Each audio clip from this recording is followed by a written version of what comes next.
Just ask people, what is it that I'm helping people with the most? If you don't know what that is because you never actually sat down to take inventory of your gifts and talents, ask your closest friends, your closest family, what is it that you do that really helps them? And I'm telling you, they are definitely going to be able to tell you, because they've watched you your entire life. Those are the people you want to find out their opinion.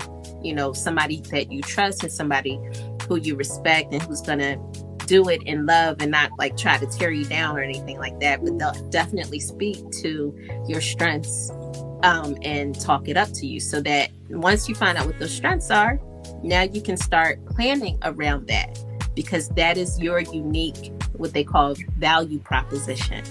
Yeah, that didn't really work for me. I think for me, what worked was when I got away from home and got around a totally different group of people that were, I felt kind of here. It's like I want to be in that space.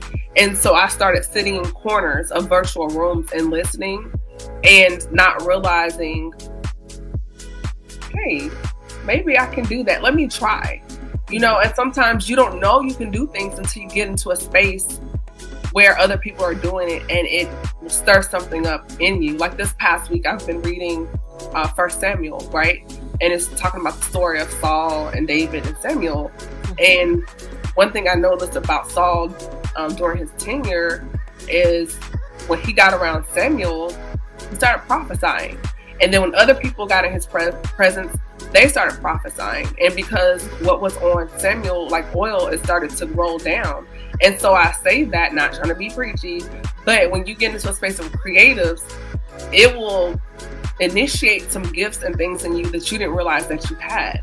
And so when I stepped away from certain environments and got into another space where things and ideas were being thrown out there in incubators, and it started making me or causing me to do some introspection, some inward searching, some inventory and within myself.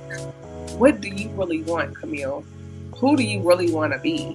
Where do you see yourself in 10 years? Where do you see yourself in 15 years?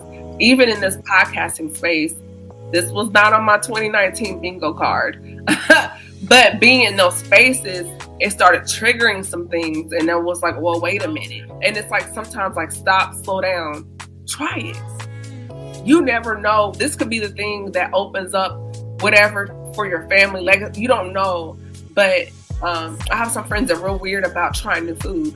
I'm like, dude, it's just food. If you don't like it, you don't have to do it ever again. You don't have to try it ever again. And I look at branding, it's the same thing. Try it.